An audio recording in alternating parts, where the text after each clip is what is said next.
The increase in the concentration of income and wealth in the United States has been enormous. What's happened in the last couple of decades is almost a quarter of all the income goes to the upper 1%.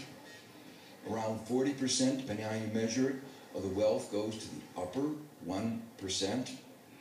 Americans used to think of themselves as a land of opportunity. Everybody else thinks of themselves as a land of opportunity, and they think of old Europe as ossified. The data don't show that.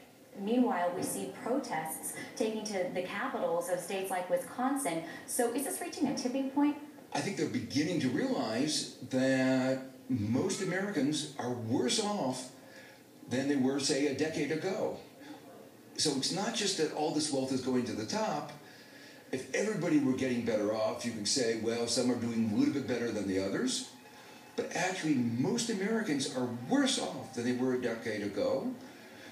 And that doesn't even include the sense of insecurity, the loss of jobs, the insecurity about health, rights that most people in Europe take for granted. In the United States, people, if they lose their job, can lose all access to health care.